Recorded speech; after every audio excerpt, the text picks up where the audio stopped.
హైదరాబాద్ తో పాటు రాష్ట్రం మొత్తం అభివృద్ధి చేస్తామన్నారు సీఎం రేవంత్ రెడ్డి. హైదరాబాద్ గచ్చిబౌలిలో కొత్త ఫైర్ సర్వీసెస్ హెడ్ క్వార్టర్స్ కార్యాలయాన్ని రేవంత్ రెడ్డి ప్రారంభించారు. అంతకుముందు సీఎం రేవంత్ అగ్నిమాపక సిబ్బంది గౌరవ వందనం స్వీకరించారు.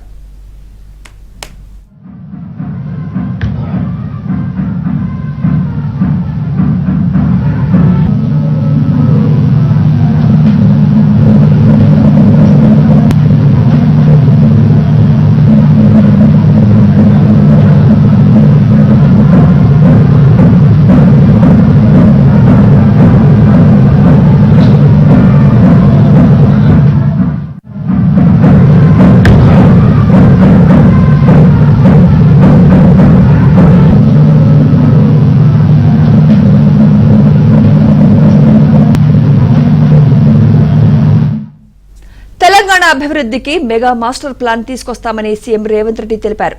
రాష్ట్రాన్ని 3 భాగాలుగా అభివృద్ధి చేస్తామన్నారు. ఔటర్ రింగ్ రోడ్డుకు సమీపంలోని 25,000 ఎకరాల్లో హెల్త్, స్పోర్ట్స్, కాలుష్య రహిత పరిశ్రమలతో ఒక సిటీని ఏర్పాటు చేయబోతున్నామని చెప్పారు. ఫార్మా సిటీలు కాదు, ఫార్మా విలేజ్లు ఏర్పాటు చేస్తామని చెప్పారు. అపోహలు వద్దు, తమ ప్రభుత్వానికి స్పష్టమైన విధానం ఉందన్నారు. అనుభవజ్ఞులు, నిపుణుల సలహాలతో ముందుకెళ్తామని రేవంత్ రెడ్డి స్పష్టం చేశారు. ఫార్మాసిటీ తరలిపోయిందనో, ఫార్మాసిటీ కట్టట్లేదనో కొంతమంది పని కట్టుకొని ఆలోచన చేస్తారు. నేను ఈరోజు మీతోని చెప్పదలుచుకున్నా అంతర్జాతీయ ఎయిర్పోర్ట్కు కూతవేటు దూరంలో బల్క్ డ్రగ్ ఫార్మా, అది రెడ్ జోన్. అంటే బల్క్ డ్రగ్స్ అక్కడ పెడితే గ్రౌండ్ వాటర్ ఎయిర్ పొల్యూషన్తోని నగరం యొక్క మనుగడనే ప్రమాదంలో పడే అవకాశం ఉంది. అంతర్జాతీయ ఎయిర్పోర్ట్ పక్కన, నెవార్క్ ఎయిర్పోర్ట్ పక్కన అట్లాంటి 1-2 కంపెనీలు ఉంటేనే వాళ్ళు అది అక్కడి నుంచి ఎక్కడికో షిఫ్ట్ చేయాల్సిన పరిస్థితి వచ్చింది, అమెరికా లాంటి నగరంలోనే. సో అందుకే అక్కడ ఉన్న 25,000 ఎకరాలను ఒక నూతన నగరంగా నిర్మించాలి. అందులో యూనివర్సిటీస్ని డిజైన్ చేయాలా, హెల్త్ సైడు హెల్త్ టూరిజంని డెవలప్ చేయాలా, అదేవిధంగా electric cars, electric batteries related, అదేవిధంగా స్పోర్ట్స్ విలేజ్, అదేవిధంగా IT and pharma non polluted industries అన్నిటిని కూడా అక్కడ డిజైన్ చేయడం ద్వారా, అంటే ఈరోజు మేము చేస్తున్న ఆలోచన నిజంగా ప్రజలకు అత్యధికంగా ఉపయోగపడే విధంగా ఉండాలన్న ఆలోచన. మెట్రో ఉంటుంది, మెట్రో రద్దు కాదు. ఫార్మా ఉంటుంది, మీరు సిటీలు ప్లాన్ చేసి మేము ఫార్మా విలేజ్లు ప్లాన్ చేసినాం. 2,000 నుంచి 3,000 ఎకరాలలో ఒక 15 క్లస్టర్స్. మనకు హైదరాబాద్కి 14 రోడ్లు ఉన్నాయి. నేషనల్ హైవేస్ అనుకోండి, స్టేట్ హైవేస్ అనుకోండి. అంటే హైదరాబాద్ బెంగళూరు కావచ్చు, హైదరాబాద్ విజయవాడ కావచ్చు, హైదరాబాద్ నాగార్జున సాగర్ కావచ్చు, హైదరాబాద్ ముంబై కావచ్చు, నాగ్పూర్ కావచ్చు.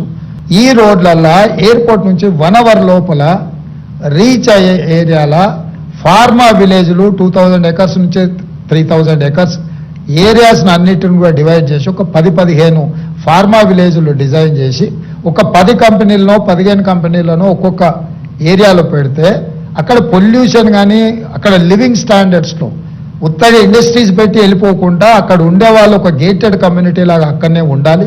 అక్కడనే స్కూల్స్ ఉండాలి, అక్కడనే హాస్పిటల్స్ ఉండాలి, అక్కడనే షాపింగ్ మాల్స్ ఉండాలి, అక్కడనే వాళ్ళు జాబ్ చేసుకునే ప్రాంతము ఉండాలి. అట్లా ఇవ్వాలన్నది మా ఆలోచన.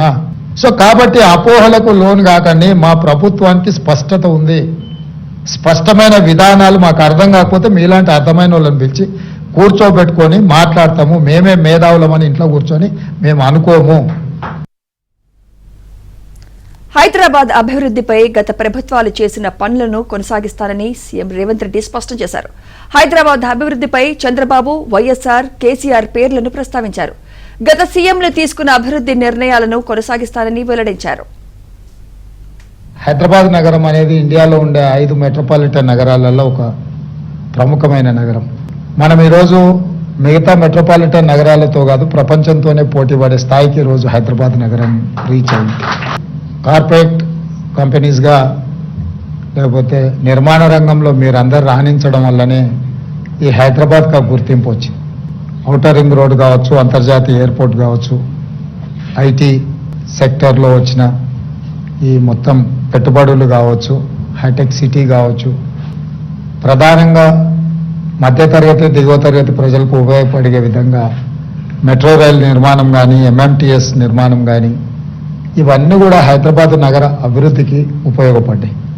ఈ హైదరాబాద్ నగరంలో ఒకప్పటి వాతావరణం నుంచి బయటకు తీసుకొచ్చి మత కలహాల నుంచి శాంతి భద్రతల సమస్యను పరిష్కరించుకుంటూ ఆనాటి ప్రభుత్వాలు ఒక విధానాన్ని నెలకొల్పినాయి. కాబట్టి ఈరోజు ఈ స్థాయిలో మన నగరం పోటీ పడుతుంది. 30 సంవత్సరాలు 10 సంవత్సరాలు చంద్రబాబు నాయుడు, 10 సంవత్సరాలు రాజశేఖర రెడ్డి గారు, 10 సంవత్సరాలు చంద్రశేఖరరావు గారు. రాజకీయాలు ఎలా ఉన్నా, వాళ్ళ ఆలోచన విధానం ఎలా ఉన్నా, హైదరాబాదు నగర అభివృద్ధి విషయంలో గత ప్రభుత్వాలు తీసుకున్న నిర్ణయాలను కొనసాగించుకుంటూ ఇంకా మంచి నిర్ణయాలతోనే వాళ్ళు ముందుకెళ్ళిండ్రు. ఈ సాంప్రదాయం కొనసాగుతుంది. చాలా మందికి కొన్ని అపోహలు ఉన్నాయి. ఆ అపోహలను చర్చించుకోవడం వల్ల ఏం ప్రయోజనం లేదు. గత 30 సంవత్సరాలలో ఈ నగరం ఎంత వేగంగా అభివృద్ధి చెందిందో, ఈ నగరం వేగంగా అభివృద్ధి చెందడానికి గత ముఖ్యమంత్రులు ఏ ప్రయత్నం చేసిండ్రో, వాళ్ళ ముగ్గురు అనుభవాల నుంచి పాఠాలు నేర్చుకొని కొత్తగా నూతనంగా ఇంకా హైదరాబాద్ నగరాన్ని అభివృద్ధి పదం వైపు వేగంగా నడిపించడానికే మా ప్రభుత్వం ప్రయత్నం చేస్తుంది.